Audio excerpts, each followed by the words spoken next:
हकीकत यह है कि IMF प्रोग्राम पाकिस्तान की ज़रूरत है और ज़रूरी है, और यही हो रहा है इस हुकूमत के तहत भी। और पूरी कोशिश यही है कि ये प्रोग्राम चलता रहे, जिसकी काविश की मिफ्ता इस्माइल ने पिछले 48 घंटे में। शुक्र है मामला मज़बूत पेशरफ के जानिब आगे बढ़ रहा है। मज़े का ख़ास बात यह है कि मुस्लिम लीग नून और पीपल्स पार्टी के कायदीन ने साबका दौर हुकूमत में IMF के मामले पर बिला वजह सियासत की। बहरहाल खुशाइन बात यह है कि IMF प्रोग्राम पर मामूली पेशरफ के बाइस स्टॉक मार्केट में 550 पॉइंट तकरीबन इजाफा हुआ और इंडेक्स 1.14% बढ़ गया, जबकि इंटरबैंक में डॉलर में भी बेहतरी आई है। 186 रुपये 5 पैसे का हुआ है। कुछ थोड़ी बहुत बेहतरी आई है। पाकिस्तान की ज़रूरत IMF और ये तमाम सियासत, और अब इस ज़रूरत के तहत पाकिस्तान को क्या क्या करना होगा, पाकिस्तानी उसके लिए तैयार हो जाए, और तैयार सबसे ज़्यादा हो शहबाज शरीफ और उनकी हुकूमत, जिनको इस बड़े इम्तहान से गुजरना है। इस मौजू पर बात करने के लिए हमने दो बहुत ही उम्दा मुस्तनद काबिल माहिरीन माइशियत को दावत दी है। हमारे साथ मौजूद हैं उज़ैर यूनुस, डायरेक्टर पाकिस्तान के अटलांटिक काउंसिल में, बड़ा उम्दा ये थिंक टैंक है। इसके अलावा हमारे साथ अमार एच खान हैं, एक माहिर इकोनॉमिस्ट हैं, बहुत उम्दा कॉलमिस्ट भी हैं। बहुत बहुत शुक्रिया आप लोगों का। उज़ैर साहब, ये बताइएगा कि कल जो डिस्कशन हुई है उसके बाद एक IMF का स्टेटमेंट भी आया और मिफ्ता इस्माइल साहब वगैरह का भी स्टेटमेंट आया। बज़ाहिर तो ये लगता है कि नैरो हुए हैं मामलात और अब एक फोकस्ड अप्रोच है, और बज़ाहिर तो ये लगता है कि फ़िलहाल पाकिस्तान को अमल दरामद करना है, अप फ्रंट जो है वो इक़दामात करने हैं इससे पहले कि IMF मिशन यहाँ पर पहुँचे। ये मेरा डिडक्शन सही है? बिल्कुल सही डिडक्शन है और प्रोग्रेस हुआ है। मीटिंग्स के अंदर डेलीगेशन आ रही है, खुशाइन बात है, स्टेबलाइजेशन की तरफ बात हो रही है। लेकिन प्रायर एक्शंस के मुताबिक मेरा तो ये मानना है कि महंगाई में इजाफा होगा। महंगाई इस वक्त जो 12.5% के आसपास है, मेरे अंदाजे के मुताबिक 15% से आगे जाएगी, और आम शहरियों को जो है इसका बोझ जो है वो सहना पड़ेगा आने वाले महीनों और हफ्तों के अंदर। तो पेट्रोल की कीमत हो, बिजली की कीमत हो, ओवरऑल महंगाई हो, उसमें इजाफा ही होगा।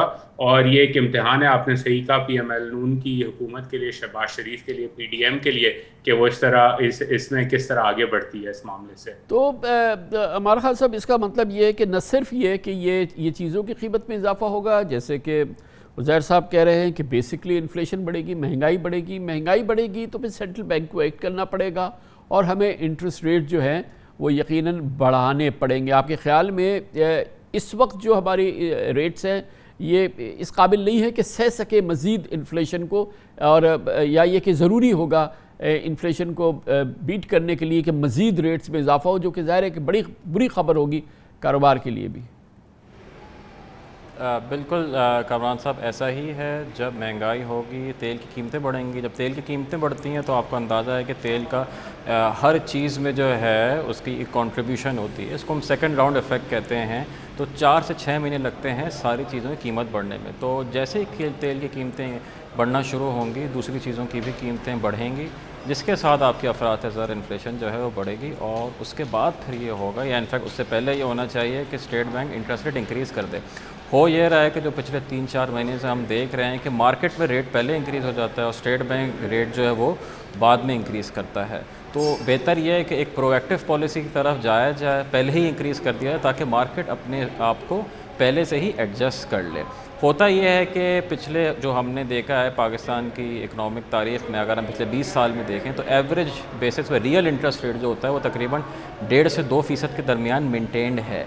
पिछले कोई 2.5 से 3 साल में ये चीज़ जो है बिल्कुल नेगेटिव में real interest rate. Negative real interest rate का मतलब ये है कि इंटरेस्ट रेट जो है वो इन्फ्लेशन से नीचे है, जिसका मतलब ये है कि डजेंट मेक सेंस। लोगों को कुछ सेंस समझ नहीं आती कि वो बैंक पे पैसा रखें, कहीं और वो इन्वेस्ट करें। इस चीज़ को डिस्करेज करने के लिए ज़रूरी है कि इंटरेस्ट रेट बढ़ाया जाए। और मैं समझता हूँ कि जिस तरह ये पेट्रोल की कीमतें जो हैं बढ़ना शुरू होंगी, इंटरेस्ट रेट भी उसी हिसाब से हमारे बढ़ना शुरू हो जाएंगे।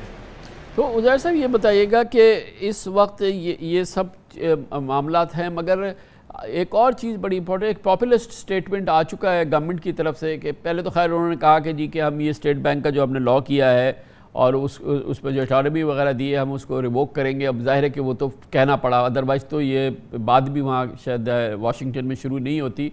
फिर इन्होंने कहा कि हम गवर्नर को भी चेंज करेंगे, नया गवर्नर लाएंगे। ये सारी चीज़ तो एक टमल्ट होगा सेंट्रल बैंक पे उस वक्त, जिस वक्त ये सारी चीज़ें करनी है। IMF के साथ बड़ा एक क्रूशल अभी एक नेगोशिएशन होनी है। बज़ाहिर तो जो पुराने गवर्नर थे सेंट्रल बैंक के या जो इस वक्त हैं, उनके साथ ये सिलसिला सही तो चल रहा था, लेकिन यू थिंक इट्स एडवाइजेबल कि ये नई गवर्नमेंट है तो अपना नया गवर्नर लाए और फिर उसके लिहाज से फिर अपनी पॉलिसी को सेट करे और फिर एक नया मोमेंटम डेवलप करे और नया रेपो डेवलप करे उनका और फिर IMF का? देखें, गवर्नर साहब का टर्म तो इख्तिताम के करीब है, तो उनका जब टर्म ख़त्म होगा तो वो हुकूमत वक्त और प्राइम मिनिस्टर साहब की के ऊपर है, वो उनको एक्सटेंड करते हैं या किसी और को लाते हैं। मेरा मानना ये है कि IMF इस पे इतना पुश नहीं करेगी। वो चाहेंगे कि क्रेडिबल गवर्नर आए। अगर रजा पाकिर साहब रहते हैं तो अच्छी बात है, वरना कोई और क्रेडिबल आता है तो वो भी उनके लिए एक्सेप्टेबल होगा। बात मानने की ये होगी कि स्टेट बैंक की खुद मुख्तारी रहे, जो अग्रीड अपॉन पॉलिसीज़ हैं उनकी कंटिन्यूटी रहे, और जो पाकिस्तान ने इमरान खान की हुकूमत के अंदर, और मिफ्ता साहब इस बात पे खुद कह चुके हैं कि हमने जो अग्रीमेंट किया हम उस पर कायम रहेंगे, उस पर वो कायम रहे। तो अगर हुकूमत Pakistan, state bank of Pakistan उन अग्रीमेंट्स के पे कायम रहती है तो IMF को उससे कोई फ़र्क नहीं पड़ेगा कि स्टेट बैंक का गवर्नर कौन है, क्योंकि उनका टेन्योर ख़त्म होने वाला है और वो हुकूमत की सवाबदीद है कि वो आगे किसको लगाते हैं।